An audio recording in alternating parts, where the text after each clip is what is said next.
किसी गांव से एक आदमी गुजर रहा था, उसके पास में रहे होंगे 19-20 ऊंट।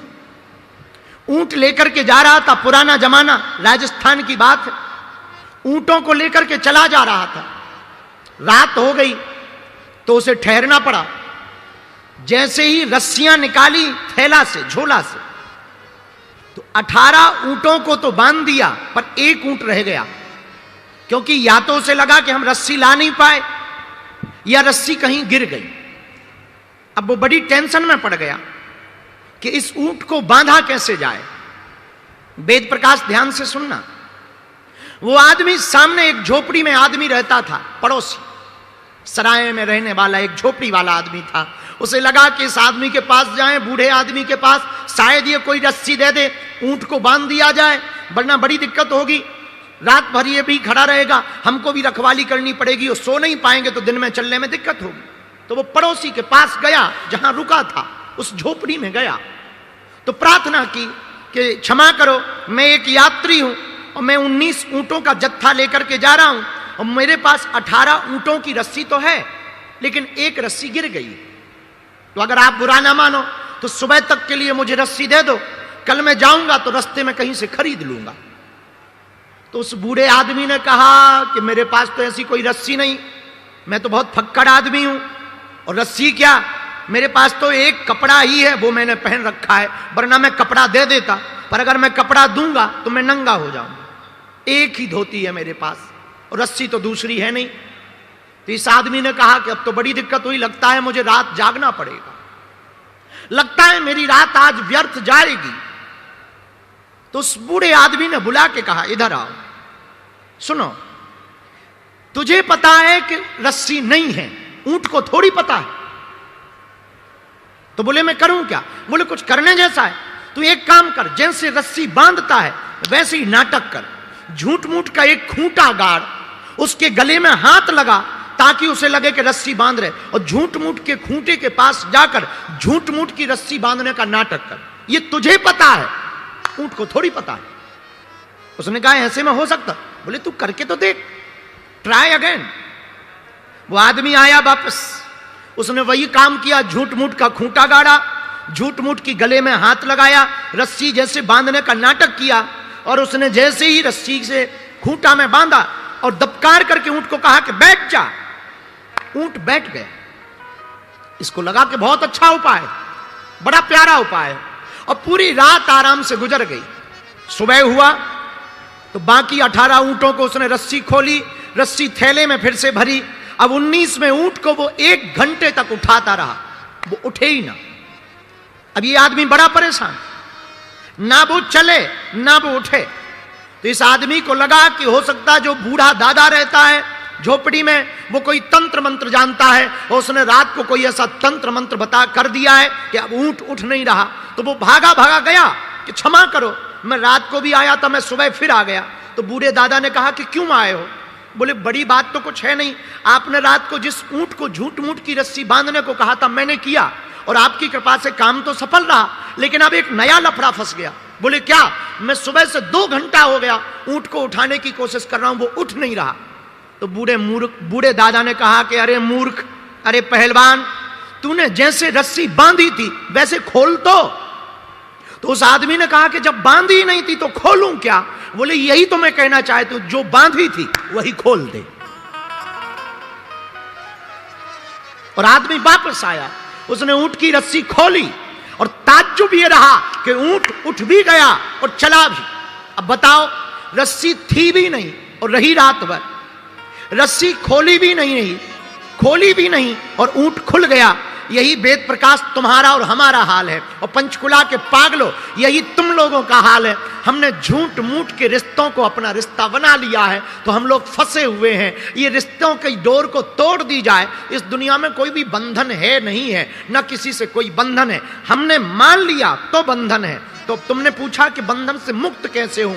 एक ही उपाय है, अगर तुम कहीं बंध गए हो तो तुम मुक्त होना भी प्रारंभ करो कि इस दुनिया में कोई अपना नहीं है। इसलिए अक्सर हम एक गीत की लाइनें बहुत बोलते हैं, नाता एक राम जी से, नाता एक राम जी से, दूजा नाता तोड़ दे, आशा एक राम जी से पर दूजी आशा छोड़ दे। नाता एक। अगर आपको अपना संबंध बनाना ही है, नाता जोड़ना ही है, तो वेद प्रकाश राम जी से नाता जोड़ो। राम जी से नाता जोड़ोगे सब अपने हो जाएंगे। तुम संसार से नाता जोड़ोगे, फुटकर फुटकर फुटकर बनाते ही रहोगे अपने, और एक दिन सब ताश की गड्डी की तरह बिखर जाएंगे। लेकिन अगर तुम राम जी से नाता जोड़ लोगे तो तुम्हें दुनिया को अपना बनाने की जरूरत नहीं है, पूरी दुनिया तुम्हारी हो जाएगी। और आपने पूछा कि बंधन की मुक्ति का उपाय क्या? बंधन की मुक्ति का यही उपाय है। फिर भी हम एक सूत्र दे देते हैं। अगर तुम लोग हमारी आज की ये कथा सुनोगे तो शायद बहुत लोग सन्यास लेने की सोच लें, तो हम तुम्हें सन्यासी नहीं बनाना चाह रहे, वरना तुम्हारी लुगाइयां हमारे ऊपर FIR करेंगी कि बागेश्वर बाबा की कथा सुनने गए थे और बाबा ने छुड़वा दिया घर बार। नहीं नहीं नहीं, हम आपको एक उपाय और दे सकते हैं। अगर हमारी अब तुम मानो तो तुम घर में भी रहोगे और भगवान के भी रहोगे, लुगाई के भी रहोगे और भगवान के भी रहोगे, बच्चों के भी रहोगे और भगवान के भी रहोगे, संसार के भी रहोगे और परमात्मा के भी रहोगे, महात्मा के भी रहोगे और परमात्मा के भी रहोगे, अपने निजी लोगों के भी रहोगे और सबके रहोगे। अगर वो उपाय जानना चाहते हो तो एक सूत्र है, जिंदगी में उतार लेना। तुम तन से संसारी हो जाओ, मन से सन्यासी हो जाओ। बहुत सटीक सूत्र है। तुम तन से तो संसारी रहो पर मन से सन्यासी हो जाओ। तुम्हारा मन ऐसा रहे जैसे कोई सन्यासी चला आ रहा हो, माथे पर तिलक हो या ना हो, पर वाणी में उसकी याद जरूर होनी चाहिए। गले में माला हो या ना हो, कोशिश पर होनी चाहिए, पर ना भी हो चल जाएगा, पर याद रहे हिंदुत्व फीका नहीं पड़ना चाहिए। मेरे पागलो, तुम अगर तन से संसारी मन से सन्यासी रहोगे, जीवन तुम्हारा सुधरा रहेगा। एक बात और जो कहने जैसी है, आपने पूछा है कि बंधन से मुक्त कैसे हो। देह को मैं मत मानो, तै में तोर तोर में माया। एक पेड़ पर की डाली पर दो तोता बैठे, एक तोता ने पेड़ को अपना मान लिया। क्यों? क्योंकि उसको लगता है कि ये आम देता है तो यही हमारा है, उसको अपना मान लिया। एक दूसरा तोता रहता, वो कहता है कि ये है तो पेड़, आम तो खिलाने को दे रहा है, पर ये अपना नहीं है, क्योंकि इस पे तो हजारों पक्षी आएंगे और जाएंगे। ऐसे ही संसार है, अगर तुम संसार को अपना मान लोगे तो तुम अहमता में भर जाओगे, झूठी दुनिया के चक्कर में फंस जाओगे। संसार को तुम सराय समझो, बस स्टैंड। यात्री आते हैं जाते हैं, यही शरीर का हाल है, आएंगे और जाएंगे। यही इस दुनिया का हाल है, जो आया है वो जाएगा। आया है सो जाएगा, राजा रंक फकीर। कोई सिंहासन चढ़ा, कोई बंधा जंजीर। धर्मी सिंहासन चढ़े और पापी डंडे खात। दया धर्म करते रहो, मानो मेरी बात। एक गांव में इतने पागल लोग रहते थे, उनके गांव में दिया नहीं जलता था, लाइट नहीं थी। पुराना जमाना, 80-90 साल पुरानी बात। तो गांव भर क्या करता था, पूरी रात जागता था और हाथ में तसला लेता था जैसे ही शाम होता था। और लोग पूछते थे एक दूसरे से, क्या कर रहे? बोले चलो अंधेरे को ढोएं, मकान में जाएं, तसले में ऐसे ऐसे भरें और बाहर फेंकें, फिर भरें। फिर पूरी रात यही करते थे और सुबह आते ही जैसे ही सूर्योदय होता था, अरे भैया भग गया भग गया भग गया, फेंक दिया फेंक दिया फेंक दिया। ठटरी के बरे क्या हलवा फेंका? अरे वो तो सूर्योदय आते ही अपने आप अंधेरा भाग जाता है, लेकिन उनको लगता था कि हम भगा रहे तो अंधेरा भागा। पूरी रात यही हुआ। इतने में एक लड़की की शादी हुई। लड़की थी पंचकुला की, नाम था मुन्नी बाई। मुन्नी बाई की शादी हुई उस गांव में। अब रात भर फिर से घर वाले जागने लगे, तो उस बहू ने पूछा, ये रात को लोग शोर क्यों मचा रहे हैं? तो पति ने कहा, सब लोग अंधेरा ढोने के लिए जा रहे हैं, अंधेरे को भगाने के लिए जा रहे हैं। लड़की बोली, बड़े पागल हो, चूंकि पंचकुला की लड़की होशियार तो होती ही है। बड़े पागल हो, कहीं अंधेरा ढोया जाता है? पति बोला चुप रहे, हमारे दादा परदादा करते रहे, तू आके मुंह चला रही। वो कुछ ना बोली, बेचारी समझदार तो थी। दूसरे दिन उसने कुछ नहीं किया, 4 बत्ती बनाई, थोड़ा सा घी डाला, और जैसे ही अंधेरा हुआ सो दिया को जला दिया, और जैसे ही जलाया हा पूरा घर खुश हो गया। वाह भैया वाह, गजब की बहू आई है, हम लोगों को अंधेरा नहीं ढोना पड़ रहा, अंधेरा भाग गया। दूसरे दिन गांव वालों ने पूछा, भैया आज तुमने अंधेरा नहीं ढोया, आवाजें नहीं आई? बोले हम तो भैया सोते रहे, बहू ऐसी आई कि वो ऐसा चमत्कार करती है कि अंधेरा चला जाता है। लोगों ने बहू से पूछा मंत्र बताओ। अरे बोले मंत्र वंत्र कुछ नहीं है, दिया जलाओ अंधेरा भाग जाएगा। ऐसे ही तुम अपने अंदर में अज्ञान का जो अंधेरा रख रखे हो उसको लेकर टेंशन मत लो, हनुमान जी के ज्ञान के प्रकाश का दीपक जलाओ, अंधेरा अपने आप भाग जाएगा। बोलो सीताराम। अब संकट आ गए तो क्या करें? आहा, संकट ते हनुमान छुड़ावे, क्यों? मन क्रम वचन ध्यान जो हनुमान जी का भजन करेगा, हनुमान जी की भक्ति करेगा, उसके संकट कट जाएंगे। बोलो सीताराम। जोर से बोलो, और जोर से बोलो। तो संकट काटने के लिए, संकटों को मिटाने के लिए हनुमान जी देखो क्या है। हमें एक भजन याद आ गया। तुम्हें जल्दी तो नहीं है, हमें भी नहीं है, हम तो फ्री हैं। किसी ने कहा मरना क्यों चाहते? अरे जिन नेत्रों से रघुनाथ जी को ना देख पाए वो शरीर तो छोड़ देना चाहिए, जीने से क्या फायदा। और कितनी अद्भुत बात है, जिस व्यक्ति के जीवन में भक्ति ना हो उसका जीवन किसी काम का है क्या? ऐसे समझो, नदी हो पर नदी में पानी ना हो तो क्या नदी किसी काम की है? बोलो हाँ या ना। अरे बोलो।